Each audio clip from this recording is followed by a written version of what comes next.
Hey everyone, God bless you. Thank you for tuning in. It's November the 15th. It's the first day of the 40-day Christmas fast or Advent fast. Sometimes it's even called the St. Philip's fast, since yesterday the 14th was the feast of the Holy Apostle Philip. I'm filled with enthusiasm and anticipation, and I hope you are too. And I'm wishing you a very fruitful fast unto your soul's salvation.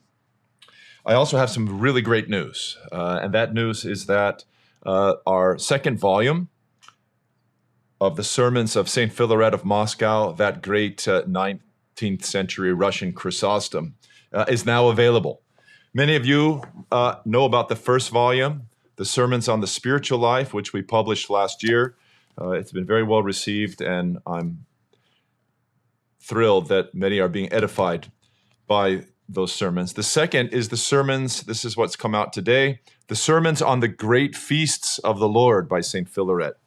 These are just his homilies that are dedicated to the saving acts of our Lord Jesus Christ, the things that he has done for us to save us. So for instance, in anticipation of Christmas, there are 7 homilies on the Nativity of Christ, the significance of the Nativity of Christ.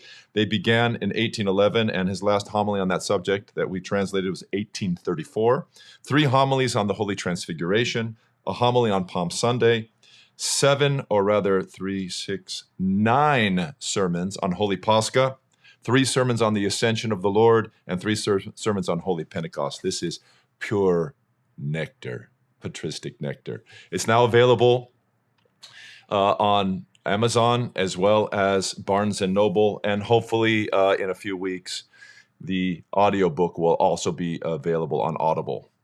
I can't tell you how excited I am. We're working for next year on a third volume, which will be dedicated to the sermons of St. Filaret on the Mother of God, but I think you'll find this extremely edifying. You'll also be delighted to know that Father Zacharias Zaharu of the Holy Monastery of St. John the Baptist in Essex, England, the spiritual son of St. Sophrony, wrote another new introduction to this volume. It's St. Sophrony's and Father Z's devotion to St. Filaret that really sparked my heart to read his sermons and to bring them to you. So I hope that you'll enjoy them. My reflection this morning I've entitled, Can the Saints Hear Us? Can the saints really hear us? Many Christians, who especially Christians from Protestant backgrounds, can't understand this. This is a big question for them. Why do you Orthodox Christians pray to the saints? Well, and how is it, they think, how is it that the saints are able to hear us? If we can't hear someone a simple block away, how can saints in paradise hear the petitions of Christians and others from the earth? It's a good question. It's a good question, especially from the worldview of Protestantism.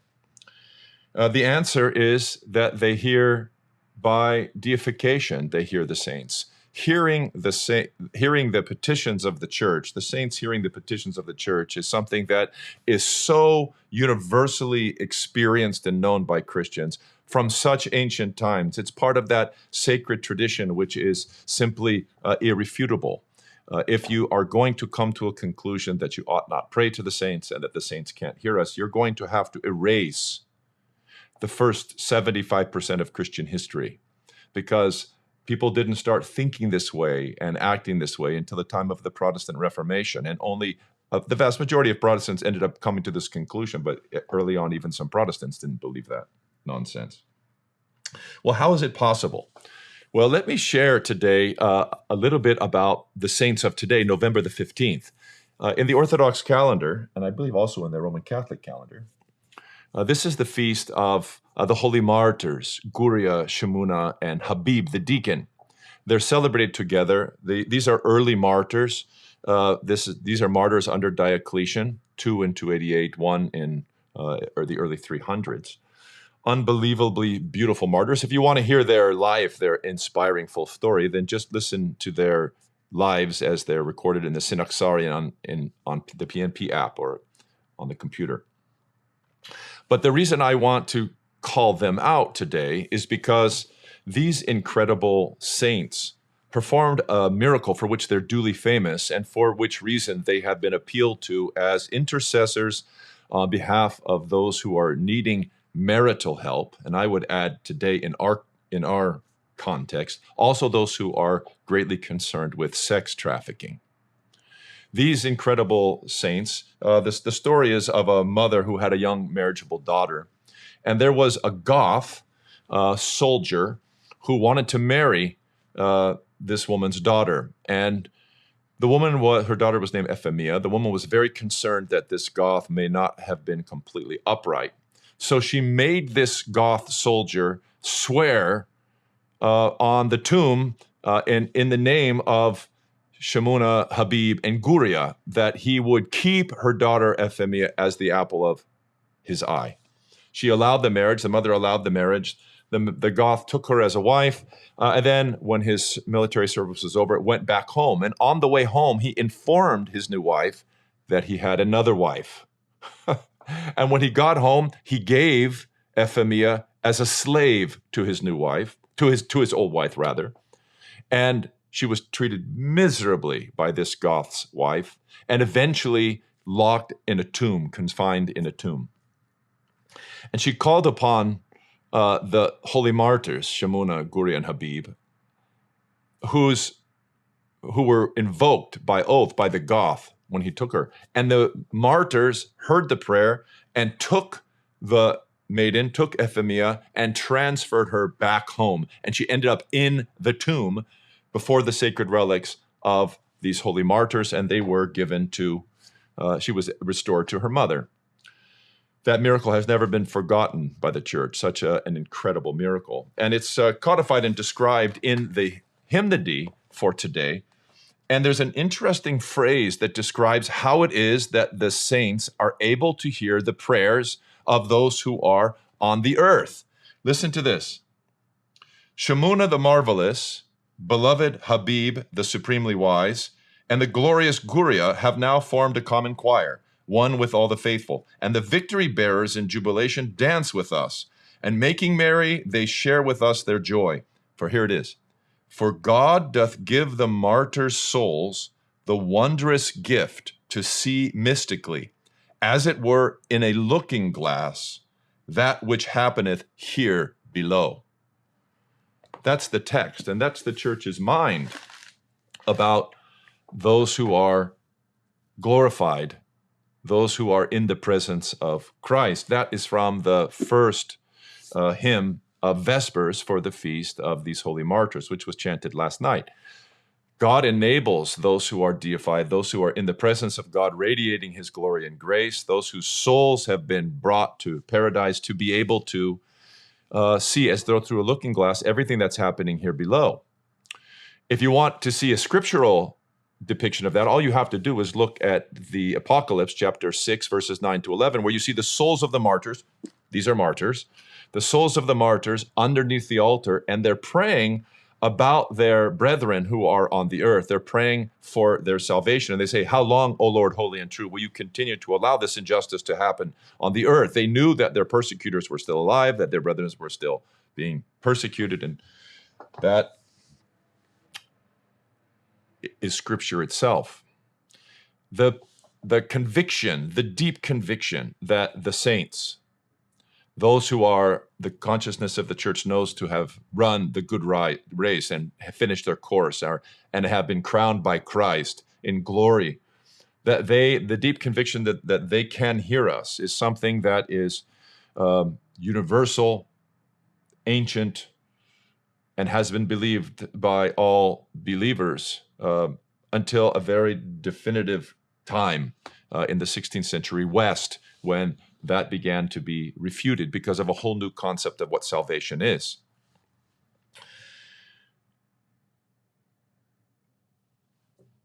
All of those experiences, the church has innumerable experiences. Every parish has innumerable experiences of believers who have prayed to the saints, been heard by the saints, and have had miracles performed by them to the saints. That is just how it is. That is just how it is, just core to the faith experience of God-loving Christians. I would say also that if you want to understand that concept more, all you have to do is study, read the Kingdoms and in the Old Testament, and especially pay attention to the life of the prophet Elisha. You might remember that Elisha was able to see in a way that sinners, those whose souls are not yet glorified, those who yet haven't had their prophetic inspiration returned to them by glorification in paradise, Elisha was able to see in ways that we couldn't, that we can't. So, for instance, he was able, from his tent in Israel, to see the stratagems being worked out in the military tents of the Syrian king and his soldiers. And he would see with his prophetic vision what was going on, where they were planning, with how many soldiers, through what pass they were going to attack. And then the prophet Elisha would communicate that message to the Israelite king, and he would be waiting for them. And time again, he met the Syrian soldiers and defeated them because he had the inside prophetic information. Now, normal human beings, sinners like us, can't see 300 miles into the tent of a king and his commanders and perceive that. There are many things, however, that are capable of being seen in the spirit. And the prophet Elisha was able to see this when he was attacked by those very Syrians. And his servant was very nervous when they came out of the tent and they were surrounded by all these soldiers. The prophet Elisha wasn't nervous. And he said, "O Lord, enable my servant to see." And then he himself could see the mountain surrounded by angels of the Lord and heavenly warriors to beat back these Syrians who were coming to punish the holy prophet. That is just to say that the move from this life to the next, the move of grace, of glorification, from glory to glory, as Paul says, part of the new glory is to receive our prophetic vision once again and to be able to see in far greatly expanded ways. If you want to read about the experience that a saint had that is described, you could read the incredible life of Saint Columba. This is 597, St. Columba, the great evangelizer of northern England and southern Scotland, who built a monastery on the little island of Iona. This is in the Hebrides island chain in southwest Scotland. That little island of Iona, I think you can walk, I think it's just a 3-mile walk. I visited it one year with my spiritual father. Magnificent place. And many make pilgrimage. There's an Orthodox pilgrimage that goes there yearly.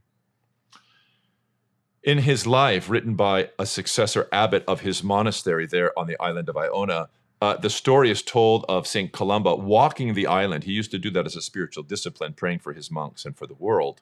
And on the west side, near what's called, I think, Angel's Cove or Angel's Bay, because he saw angels there so many times, he had an experience that's described in his life. This is a Penguin Classic, by the way. You can get the volume. It's just the life of Columba, of St. Columba by Adamnan, the abbot. In that description, he describes how he's praying and he sees the cove and the area in front of him on that side of the island. And then he's lifted up in spirit and he's able to see a much larger section. And then he's lifted up higher and he can see the entire island and every one of his monks, and he can see into their hearts, every one of them. And then it goes further and further until he can see the entire globe and every human person on it. This is an incredible experience of theosis, an incredible experience of being joined to Christ, to be able to see with Christ's eyes that he had even while still on this life. So the question is, can the saints hear us? The answer is, by the grace of God and their union with Jesus Christ, yes, yes. 2,000 years of church history have borne this out, and on this marvelous day of the holy martyrs, Shimuna, Guri, and Habib, we reaffirm our faith in the glorious future. God be with you all. Patristic Nectar Publications is pleased to present a 4-part lecture series by Father Josiah Trenham entitled Male and Female, Reflections on Transgenderism.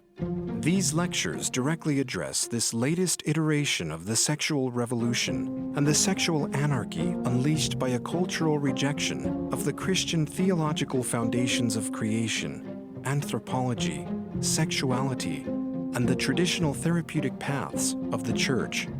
These lectures explain why Christians cannot reasonably avoid studying transgender ideology in today's cultural climate, how this new worldview on sexuality finds itself deficient in explaining and healing our fallen human condition, and how love must compel believers to open their arms to persons seeking God from a transgendered background. For these and other available titles, please visit our website at patristicnectar.org.